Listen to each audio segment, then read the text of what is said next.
He walked into the boardroom with a calm face and a body full of fractures. 3 days ago, his wife left. 2 days ago, his best friend leaked his secrets. Last night, his bank account was frozen. And yet, he sat down, opened his folder, and looked the room in the eye like nothing ever happened.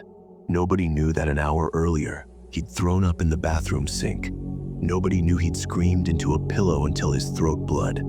Because nobody needed to know.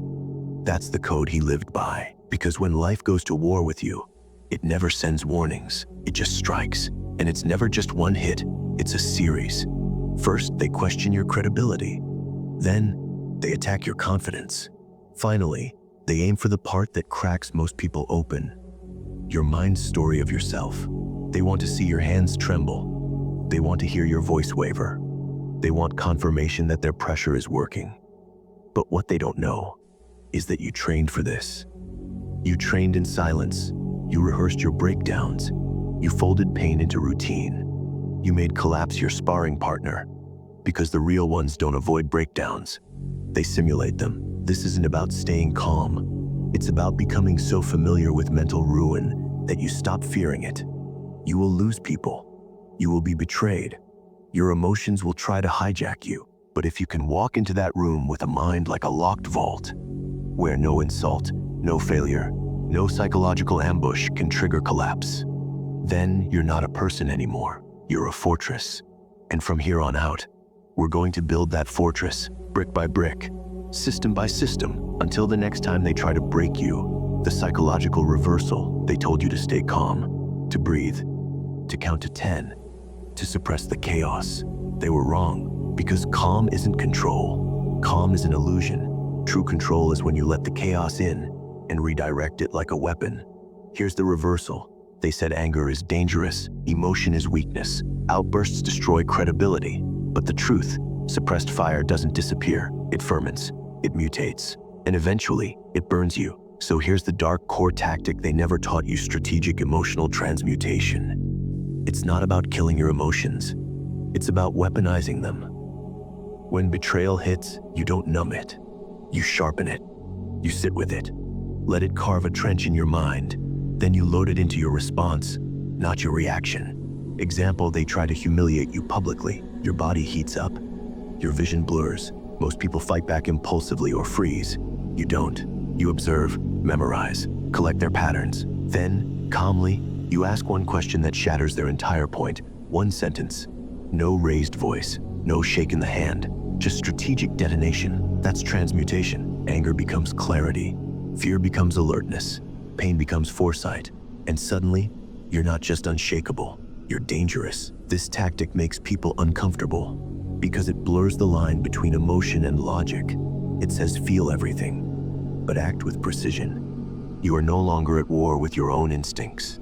You've merged your primal brain with your strategic one. You are a dual system operator. You don't suppress the storm. You become it, then steer it. The weak hide from their emotional fire. The elite, they forge weapons in it. So remember this code. It's not don't feel. It's feel fully, respond strategically. You are not here to stay calm. You are here to stay composed while calculating your retaliation. The neural chaos protocol, your brain isn't designed for peace. It's designed for survival. And survival is chaos. That voice telling you to stay calm in high-pressure situations. It's your prefrontal cortex, the planner, the diplomat. But when stress spikes, that voice gets drowned in static. Because when emotional chaos hits, betrayal, humiliation, psychological assault, your amygdala takes the throne. It's the brain's panic switch.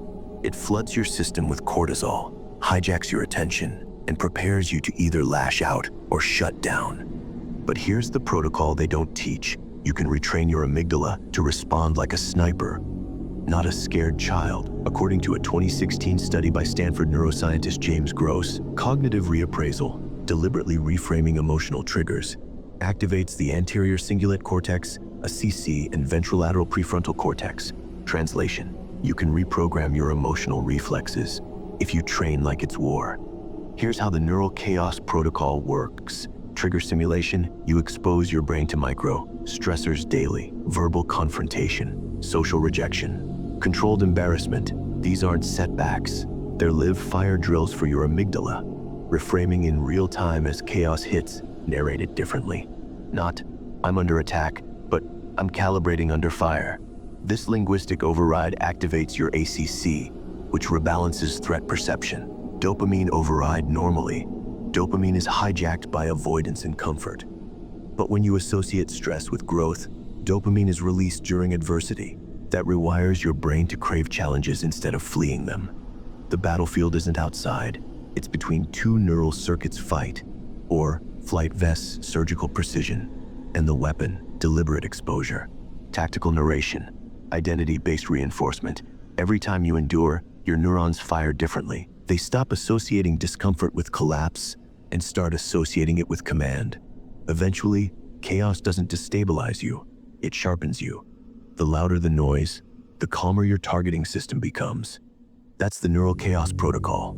You don't just handle pressure. You turn it into a biochemical advantage. While others panic under stress, you evolve, neuron by neuron, into something colder, clearer, and unstoppable. The execution protocol. This isn't a morning routine. It's a psychological assault course, a system of deliberate mental combat designed to override panic, dismantle emotional fragility, and build unshakable internal command. Each drill is engineered to disrupt comfort, provoke resistance, and force rewiring at the neural level. Do not adapt these drills. Endure them. Because your enemy isn't the world. It's your automatic response to pressure. Drill 1. The cold wake command action. Wake at 5:00 a.m. No alarm, no snooze. Feet on the floor within 5 seconds. Walk directly to a cold shower, 2 minutes minimum. Inner resistance triggered, sleep inertia, comfort addiction, dopaminergic craving for warmth and passivity. Brain changes. This drill targets the hypothalamus and amygdala, flooding them with discomfort and conditioning them to act under threat. Cold exposure activates norepinephrine, sharpening alertness and decreasing emotional reactivity. Long-term result, you teach your brain when the world is hostile, I move faster. This becomes your subconscious identity. Drill 2, the controlled opposition exercise action. Once daily. Initiate a conversation where your opinion will be challenged. Debates, negotiations, rejection-prone environments. Inner resistance triggered fear of judgment. Desire for approval, social submission reflex, brain changes. This drill recalibrates the ACC anterior cingulate cortex, which governs emotional regulation during conflict. Over time, your prefrontal cortex gains dominance during confrontation, neutralizing the fight or flight reflex. Long-term result, disagreement no longer destabilizes you. It feeds you. You become immune to verbal warfare. Drill 3, the death script. Every evening, write down one worst-case scenario in full detail. Not a fear, a collapse, your business fails, your partner leaves, you're betrayed. Then respond in writing. Now what? Inner resistance triggered avoidance of mortality, emotional attachment, illusion of control, brain changes. This activates the default mode network, which processes self-reflection and future modeling. By simulating crisis, you reduce the shock factor of real-life impact, increasing resilience to unexpected emotional trauma. You create a subconscious immunity to devastation because you've already lived it and survived. Drill 4, the delayed dopamine strike. Identify your top dopamine trigger, junk food, phone praise. Deny it for 72 hours. During peak craving, perform a cognitively intense task. Write, build, strategize it. Impulse desperation, self-soothing addiction, short-term validation hunger. Brain changes starving your dopamine receptors resets your nucleus accumbens, the brain's reward center. By redirecting that craving toward intellectual exertion, you rewire your reward circuitry for long-term effort over short-term pleasure. You gain control over craving itself, which means no stimulus, no person, no vice owns your behavior. You are sovereign. Drill 5, the command breath. 3 times daily, execute the following under pressures and conflict. Stress decision-making. Inhale 4 seconds, hold 4 seconds, exhale 4 seconds, repeat X5. Then ask yourself, what would the version of me without fear do? Panic override. Irrational thoughts spiral. Immediate reaction compulsion. Breathing regulates the autonomic nervous system, directly down-regulating amygdala activity. This drill installs a neural delay switch, the ability to act with strategy, not survival. Every threat becomes a test. Every reaction becomes a choice. And eventually, you become the calmest person in the room, which means you're the most dangerous. This is not self-help. It is neural warfare. Execute these drills daily for 30 days. Your identity will shift. You won't think like them. You won't move like them. Because when pressure rises, they shatter. But you sharpen. The elite philosophy you were taught to seek stability. But in the highest rooms of power, the unshakable don't crave stability. They crave pressure. Pressure is the forge of identity. It strips comfort, removes illusions, and forces your neural system to upgrade or collapse. Either way, the old version of you dies. Only chaos burns old wiring. That's not a metaphor. It's a biological law. Neuroplasticity doesn't activate under comfort. It activates under cognitive crisis. The discomfort you flee from is the ignition point of power. You are not here to survive this life. You are here to weaponize it. Every breakdown is a training drill. Every betrayal is a data feed. Every panic attack is a misfired alert system you can reprogram. While others drown in their own emotion, the unshakable observe the storm. Then they rewire it. Emotion is not weakness. Emotion is information. Cold minds weaponize it. Fragile minds drown in it. The weak want calm waters. The elite want violent seas. Because only there can they test their edge. From today, you are no longer a seeker of peace. You are a builder of inner violence, tamed and directed like a sniper's breath. If it breaks you, it belongs in your mind gym. Welcome to the cult of cognitive warfare. Welcome to the unshakable. The result before. You flinch when they raise their voice. Your heartbeat hijacks your logic. You replay conversations, wondering if you said too much or not enough. You tiptoe around confrontation, drowning in invisible permission seeking. You perform, not dominate. You react, not respond. Your nervous system is a slave, overclocked by emotion, underpowered by focus. After silence becomes your sword, you stare through chaos like a sniper locked on target. You walk into rooms and instantly assess power, threat, leverage. Their insults bounce off your frontal cortex. Never touching your amygdala, your speech slows down. Your gaze sharpens. You don't win arguments. You end them. In business negotiations, you notice the twitch in their jaw before they lie. You smell emotional weakness the way wolves scent fear. You become allergic to small talk and addicted to precision. Your emails turn into psychological weapons, concise, unfazed, clear. In conflict, your voice drops. While they raise theirs, your calm rage disorients them. You control tempo. You create pauses that make kings stumble. People stop arguing with you, not because you're right, but because you've mastered neural dominance. You no longer seek validation. You emit it. Mental speed doubles. Reaction time cuts in half. Dopamine becomes discipline, not reckless. You develop what psychologists call high-level effective control under social duress. In simpler terms, you don't just survive pressure, you feed on it. And when they try to break you again, they'll find out too late. You've already rebuilt yourself into the weapon they feared you'd become. The cognitive shock system. This isn't a morning routine. This is a psychological reformatting protocol, broken into 4 weeks of war against weakness. You don't build calm under pressure by reading quotes. You build it by shocking your system until panic becomes your pulse. Week 1, discomfort conditioning. Expose yourself to social tension, daily eye contact with intimidating people, deliberate pauses in conversation, controlled conflict. Journal emotional spikes. Track what triggers them, not to soothe, but to dissect and dominate. Remove digital sedation, no background noise, no phone first mornings.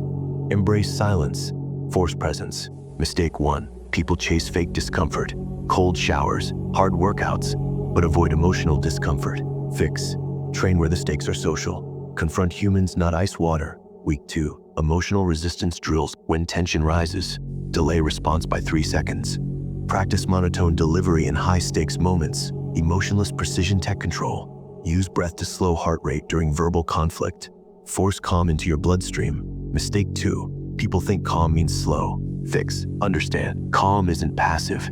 It's coiled aggression held in full awareness. Week 3, pattern mastery. Study micro reactions, flinches, tone shifts, eye aversion. Predict their moves. Learn to see 3 steps ahead in real time. Begin breaking their patterns. Interrupt, mislead, reframe. Week 4, cognitive rewiring. Speak only when you intend to shift reality. Eliminate filler words, softeners, and disclaimers. Build a mental loop. I observe. I don't absorb. I architect outcomes. Repeat until internalized. Mistake 3. People train once and think they're done. Fix. The elite rewire daily. Victory isn't reached, it's enforced. Tonight, you don't sleep with potential. You run this system like your life depends on it. Because eventually, it will. The final code. This wasn't about confidence. It was about becoming the one they can't shake. No matter what they try, you are no longer a participant in chaos. You are the eye inside the storm, still, cold, calculating. The world doesn't reward the loud. It rewards the one who doesn't flinch. You didn't watch this to feel good. You watched this because something inside you is done pretending to be weak. Let them bring noise. Let them scream, manipulate, provoke. Your silence will feel like a weapon pressed to their chest. You don't panic now. You calculate. You don't argue. You observe. You don't react. You rewrite the outcome. This wasn't motivation. This was neural reprogramming. And it already started the moment you didn't click away. You thought this was a video, but this was just the door. What you do next decides who you become.